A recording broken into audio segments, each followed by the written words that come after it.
আপনারা সন্দেশখালী দেখেছেন, সন্দেশখালীতে কিভাবে জমি দখল করা হয়েছে, মা বোনের ওপর কিভাবে অত্যাচার করা হয়েছে, কিভাবে লুণ্ঠন করা হয়েছে।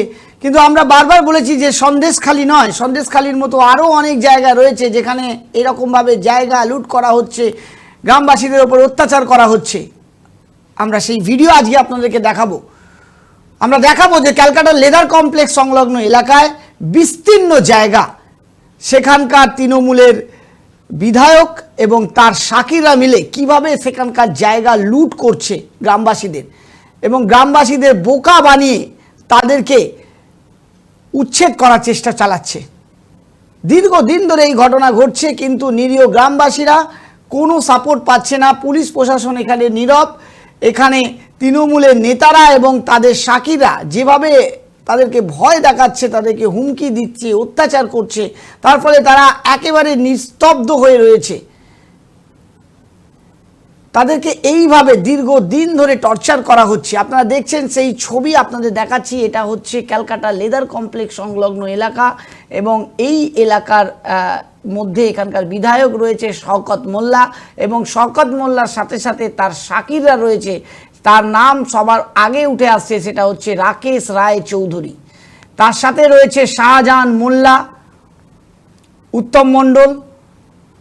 এরা এখানকার গ্রামবাসীদের ভয় দেখিয়ে জোর করে তাদের জমি কিনে নিচ্ছে, তাদের জমি ছিনিয়ে নিচ্ছে। কম পয়সায় তাদেরকে টাকা দিয়ে, তাদেরকে 1 কোটি টাকার জমি তাদেরকে 2 লাখ 2.5 লাখ টাকা দিয়ে পুরো জমি আত্মসাৎ করে নিচ্ছে এই তৃণমূলের লোকেরা। দীর্ঘদিন ধরে চলছে এই কাণ্ড। আর যখন তারা মুখ খুলছে বা কেউ যদি তাদের শেষ সম্বলটুকু দিতে অস্বীকার করছে, কি পরিণতি হচ্ছে আপনাদের দেখাবো। মেরে তাদেরকে মাথা ফাটিয়ে দেওয়া হচ্ছে এবং তাদেরকে ঘর থেকে বার করে দেওয়া হচ্ছে। দেখুন সেই ছবি আপনাদেরকে দেখাবো, যে ভিডিও আমরা পেয়েছি, দেখছেন সেই ছবি। এখানে প্রতিবাদ করেছিল যে আমাদের জমি নেওয়া যাবে না, আমাদের জমিতে হাত দেওয়া যাবে না, কিন্তু যখনই প্রতিবাদ করা হয়েছে তারপরেই তৃণমূলের গুন্ডা বাহিনী এসে তাদেরকে এইভাবে মেরে তাদেরকে ফ্ল্যাট করে দিয়েছে। নিরীহ গ্রামবাসীরা কার কাছে বলবে? পুলিশ প্রশাসন এখানে নীরব।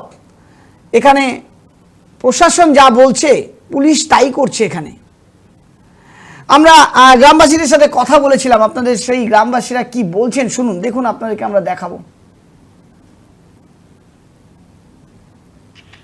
এখন যারা ওই প্রমোটার, কোনি রাকেশ রায় চৌধুরীর নাম বলছিলেন? হ্যাঁ রাকেশ, তো ওরা তো প্রমোটাররা নিয়েছে, আবার রাকেশ দেখাশোনা করছে। এটা আপনাদের জমি, আপনারা আদিবাসী? হ্যাঁ। জোর করে নিয়ে নিয়েছে? হ্যাঁ, থানায় অভিযোগ দায়ের করেছেন? করেছিলাম, কিন্তু তাতে কাজ হয়নি। তো কি বলছে থানা, কি বলছে? থানা এখন নেতাদের দেখাচ্ছে, যে নেতারা যা করবে তাই। এই কাজ হচ্ছে কখন? ও রাতের ভিতরে যখন করি তখন, ঠিক নেই। আপনাদের উপর তৃণমূলের নেতৃত্ব কাউকে জানিয়েছিলেন? জানানো হয়েছিল, তাতে এরা গ্রাহ্য করেনি।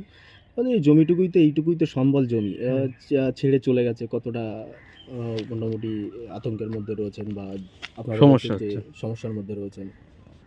সমস্যা এইটাই, যেটুকু দিয়েছে সেইটুকুই আছে, আর কি বলবো। আর সে আমাদের হয়তো ওই মাঝখানেই পড়ে আছি এখন। এটা কোন এলাকা?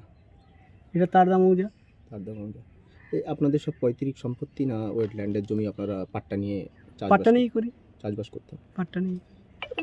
2022 সালে তো আপনারা এখানে একটা থানায় লিখিত অভিযোগ দায়ের করেছিলেন। তারপরে এই জমি যে এইভাবে নিয়ে নিল, তারপরে কি থানায় জানিয়েছেন? জানিয়েছিলাম, বলছি না, কোনো কাজ হয়নি। থানা কোনো কাজ করেনি? এখন যা হচ্ছে, কিন্তু সেইগুলো নেতাদের থেকেই হচ্ছে। কোন দলের ওরা? তৃণমূল দলের। ওই 10 কাঠা জায়গা তার বউয়ের কাছ থেকে লিখিয়ে নিয়েছে, এমন ফাঁকি দিয়ে ডেকে নিয়ে গিয়ে আর সেখানে টিপসই মারিয়ে দিয়েছে। টিপসই নিচ্ছে? হ্যাঁ, টিপসই এই 10টা আঙুল স্বেচ্ছা দিয়েছে না জোরপূর্বক? না, বলছে টিপসই তুমি দিয়ে যাও, টাকা আর বান্ডেল দিচ্ছি, আর আমাকে কিন্তু জোর করে করিয়েছে এগুলো। আপনার কতটা জমি ছিল? এই 1 বিঘে। 1 বিঘে কত টাকা দিয়েছে আপনার? ওই 3 লাখ টাকা মতো। 1 বিঘে জমিতে 3 লাখ? না, সবাইকে দিচ্ছে 2,60,000 করে। আচ্ছা, কে কিরকম টাকা পাচ্ছে কেউ এখনো পেমেন্টও পায়নি। আচ্ছা, আপনার তাহলে 3 লাখ টাকা দিয়েছে আর টিপসই দিয়ে নিয়েছে 2,80,000 আমাদের। আচ্ছা আচ্ছা, কে করেছে ওটা? হ্যাঁ, ওরা কে করেছে? ওই হচ্ছে বিমল দাস আর হেমন্ত। ওদের বাড়ি কোথায়? ওর বাড়ি, হেমন্তর বাড়ি আন্দ্রেগড়ে, আর ওর বাড়ি ওরা বেলেঘাটায়। কোনো কি রাজনৈতিক দলের সাথে যুক্ত? হ্যাঁ, ওই রাকেশের সঙ্গে তো যুক্ত ওদের। আচ্ছা, রাকেশের সঙ্গে পার্টি করে? হ্যাঁ, রাকেশের সঙ্গে ওরা সব, রাকেশ সবচেয়ে বেশি টাকা খেয়েছে। অভিযোগ করার পর তাদেরকে ভীত করা হয়েছে, সন্ত্রস্ত করা হয়েছে, তারা এখন বিভিন্ন জায়গায় পালিয়ে বেড়াচ্ছে। এই তো চলছে। পুলিশ প্রশাসনের তো দ্বারস্থ হয়েছিল, পুলিশ প্রশাসনের কাছে আমরা তাদেরকে সঙ্গে করে নিয়ে গেছিলাম।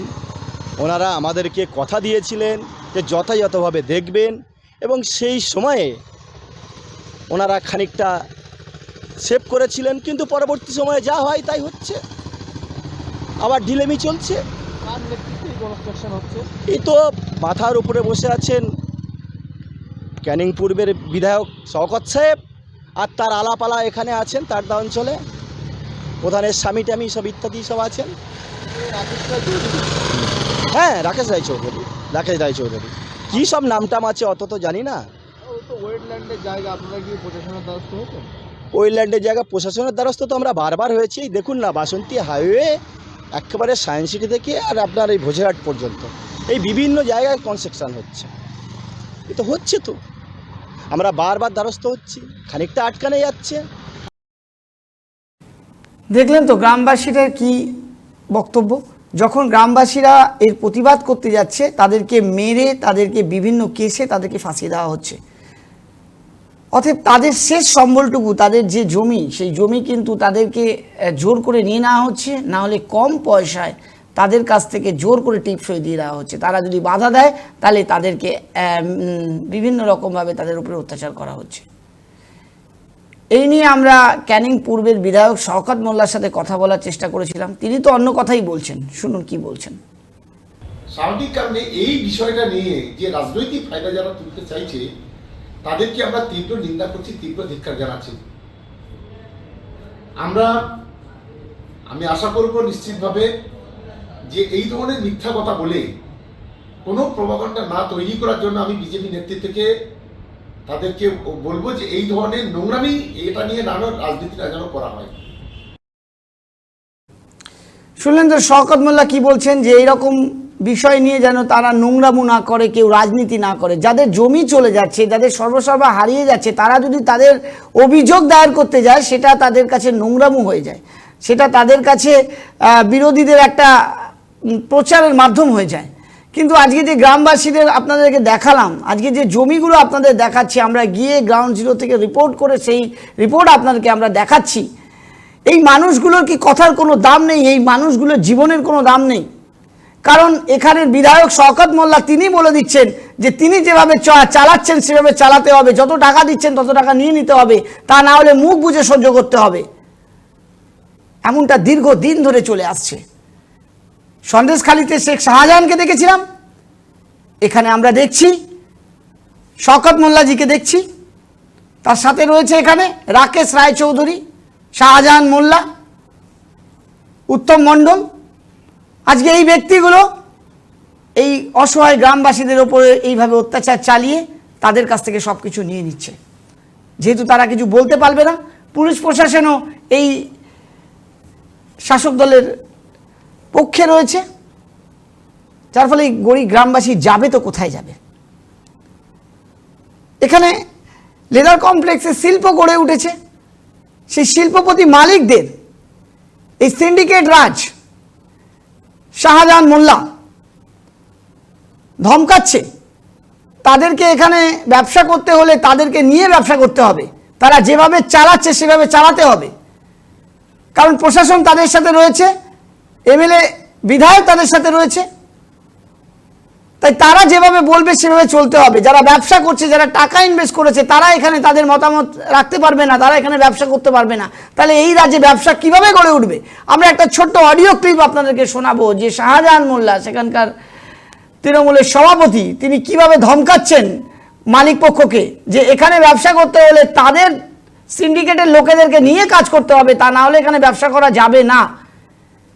একটা বড় শিল্প লেদার কমপ্লেক্স, যে শিল্পে মমতা বন্দ্যোপাধ্যায় রাজ্যের মুখ্যমন্ত্রী এসেছিলেন এবং আশ্বাস দিয়ে গেছিলেন যে এই লেদার শিল্প একদিন আমাদের পশ্চিমবঙ্গের বৃহত্তম শিল্প, যেটা আমাদেরকে প্রচুর মানুষকে কাজ দেবে, জীবিকার জায়গা তৈরি করবে এবং আরও শিল্পকে নিয়ে আসতে সহযোগিতা করবে। শুধু মমতা বন্দ্যোপাধ্যায় বলে গেলেন, আর তারপরেই সেখানকার বিধায়ক শওকত মোল্লা এবং তাদের সভাপতিরা তারা কি করছেন শুনুন, অডিওটা আপনাদেরকে শোনাবো, শুনুন। বিনয় বাবু বলছেন? হ্যাঁ, কে? বিনয় সিং বলছেন তো আপনি? হ্যাঁ, আপনি কে? শাহজাহান বলছি, বাংলাদেশের সভাপতি। হ্যাঁ হ্যাঁ, বলুন স্যার। বলছি আপনি এই হ্যাঁ হ্যাঁ, 12 জনকে আপনি আজকে বাদ দিলেন কেন? আগে একবার 13 জনকে বাদ দিয়েছেন। হ্যাঁ, কি হয়েছে? 12 জন ডিউটি থেকে বাদ দিলেন কেন? আমরা কোথায় বাদ দিয়েছি? এটা তো একটা সিকিউরিটি এজেন্সি আছে, ওরা করেছে, ওরা ইন্টারগ্লোব সলিউশন বলে আছে সিকিউরিটি না, এজেন্সি। কে করেছে? কে দায়িত্বে আছে? কে দায়িত্বে আছে? ও ইন্টারগ্লোব সিকিউরিটি এজেন্সি। হ্যাঁ, কে কে হেড কে? সিকিউরিটি হেড কে? আসিফ আসিফ আসিফ নাম আছে, মোহাম্মদ আসিফ। হ্যাঁ হ্যাঁ হ্যাঁ, আসিফ মোহাম্মদ? বলে, মোহাম্মদ আসিফ। হ্যাঁ, মোহাম্মদ আসিফ, তাই তো? ওনার এই আপনি ওনার নাম্বারটা SMS করে আমার নাম্বারটা আমাকে দেবেন, আর আমি আমার এর সঙ্গে বলে দিচ্ছি আজকে কাজে জয়েন করবে। এরা যদি না হয় না না, 25 জন ছেলে থেকে ছাড়াই যায়। হ্যালো, আমি রমেশ বাবুকে ফোন করেছিলাম, আমি আপনাকে জানিয়ে রাখি আজকে 12 জন যাবে। এরা যদি কাজে যোগদান না করে কাল থেকে সেল সিটি তালা মেরে দেবো আমরা। মানুষ দিয়ে 20,000 লোক দিয়ে ওখানে দাঁড় করিয়ে দেবো। না না, এটা মানুষের ঢুকে বেশি কেড়ে নেবে ওখানে। আরে সাহেব, এটা তো আমরা করলো না, ওটা তো কোম্পানি যে শিফটিং বাই চেঞ্জ করেছে। কি আপনি বলুন, আমি শুনুন, আমার এমএলএ এর সঙ্গে সকালে কথা হয়েছে, আমি আপনাকে বলছি। রমেশ বাবুকে ফোন করেছিলাম, আপনাদের কথা বলেছি। অসিত বাবুকে ফোন করেছি, আপনার কথা বলেছি। বিনয় বাবু, আমি কিন্তু খোঁজে ছেড়ে দেবো না, আমি বলে দিচ্ছি আপনাকে। আমার এলাকায় ব্যবসা করবে না, আমার থাকিয়ে থাকবে। জমিদারি করছে না, করছে নাকি? আর যদি আপনাকে ওখান থেকে রাত করে বার করে দেয়, আপনার পেটে ভাত যাবে তো? ঠিক আছে, আমি কথা বলছি ওই এজেন্সির সাথে, আর দেখি আজকে 12 জন যাবে, আমি রাতে পাঠাচ্ছি। যদি ডিউটি না হয় আমি কালকে হাজির হবো ওখানে 20,000 লোক নিয়ে। আমি বলে দিলাম আপনাকে, আমার এমএলএর সঙ্গে কথা হয়েছে, শওকত সাহেবের সঙ্গে। কোনো সরকার পারবে না, বলে দিলাম। একটা পুলিশ যাবে না সিআরপিটি। পুলিশ এসে দাঁড়ায় বসে থাকবে, আমি যাবো নিজে ওখানে, আমি বলে দিলাম। আর রমেশ বাবুকে আমি বলে দিয়েছি অলরেডি। গৌরবের ব্যাপার, আপনি ওদের সঙ্গে কথা বলুন। অসিত বাবু, আপনাকে বলছি কাজে ওরা জয়েন করবে। আপনি আবার সুবারিয়া যারা আছে তাদেরকে জানান, সে যেন আমাকে এক্ষুনি ফোন করে। কাজে ওরা যাবে, যদি ঠিকই আছে রণক্ষেত্র হবে কাল থেকে ওখানে। ঠিক আছে, আমি দেখছি, কথা বলছি। শুনলেন তো, শাহজাহান মোল্লা তৃণমূলের সভাপতি, তিনি কি ভাষায় কথা বলছেন মালিক পক্ষদের সাথে? আচ্ছা, আপনি বলুন তো, এই রকম ধরনের যদি মালিক পক্ষকে যদি এরকম ধরনের যদি থ্রেটিং দেওয়া হয়, কোন শিল্পপতিরা আসবে এই রাজ্যে ব্যবসা করতে? কোন শিল্পপতি এসে এখানে বিনিয়োগ করবে? এখানে বিজনেস সাবমিট করছেন মমতা বন্দ্যোপাধ্যায়, শিল্প আনার কথা বলছেন, কিন্তু শিল্পপতিরা যখন এখানে আসছেন, ব্যবসা করতে চাইছেন, তারা ব্যবসা প্রতিষ্ঠা করতে চাইছেন, তখন এই বিধায়ক এবং সভাপতিরা, তৃণমূলের সভাপতি, তারা এইভাবে শিল্পপতিদের এইভাবে তারা থ্রেটিং দিচ্ছেন। আজকে কি চলছে এই রাজ্যে? এবং তিনি বারবার বিধায়ক শওকত মোল্লার নাম কিন্তু বারবার তুললেন। তিনি বললেন যে বিধায়কের সাথে কথা হয়েছে, শওকত মোল্লার সাথে কথা হয়েছে। তার মানে শওকত মোল্লা সব জানেন। তিনি তার লোকদেরকে দিয়ে এরকমভাবে গরিব গ্রামবাসীদের জমি দখল করাচ্ছেন, শিল্পপতিদের ব্যবসা বন্ধ করাচ্ছেন, সিন্ডিকেট রাজ তৈরি করে দিয়েছেন এই লেদার কমপ্লেক্স এরিয়াতে। আমরা এই বিষয়টি নিয়ে যখন বিরোধী দলনেতা শুভেন্দু অধিকারীর কাছে যখন আমরা এটা আলোকপাত করি, তিনি কি বলেন আপনাদেরকে শোনাবো, আমাদের সাথে মুখোমুখি হয়ে শুনুন। ওপারে হয়েছে, এপারে জব্দ হবে। এখানে শাহজাহানের হোসেন শেখ, ওর আমি খাত খুলবো, চলুন। সবাই জানে শওকত মোল্লারা কি করে, পরেশ দাস কি করে, সবাই জানে গণেশ মণ্ডল কত টাকার মালিক, সবাই জানে বাসন্তীর রাজা গাজী আর হোসেন শেখের অত্যাচার, মানুষ তার বদলা নেবে ইভিএম এ। ভোটের দিন এই সন্ত্রাস হলে মানুষ ভোট দিতে যাবে কি করে? ভোটের দিন আমরা করব, এবারে গণতন্ত্রের ডু অর ডাই করব, এবং 3 মাস যাতে ভোটের পরেও সেন্ট্রাল ফোর্স থাকে তার ব্যবস্থা করা হবে। এবারে অন্য ভোট দেখবে, এবারে অন্য ভোট দেখবে। শুভেন্দু অধিকারের তীব্র প্রতিবাদ করছেন এবং তিনি বলছেন যে এই শাহজাহান মোল্লা যারা এরকমভাবে ট্রেড করছে তাদের কিন্তু আমরা ছাড়বো না, এবং গ্রামবাসীর পাশে আমরা রয়েছি। আগামী দিনে আমরা এই তদন্ত করব এবং এই বিষয়গুলোকে অন্যায় হতে দেবো না। আমরা 24 আওয়ার্স টিভি সেই প্রতিবেদন আপনাদের কাছে রাখলাম, এই অসহায় গ্রামবাসীদের কথা আপনাদের কাছে তুলে ধরার চেষ্টা করলাম। শিল্প যেখানে শেষ হয়ে যাচ্ছে সেই শিল্পপতিদের কথা আপনাদের কাছে তুলে ধরার চেষ্টা করলাম। কি বলবেন আপনারা অবশ্যই আমাদের কমেন্ট করে জানাবেন। দেখতে থাকবেন 24 আওয়ার্স টিভি। নমস্কার।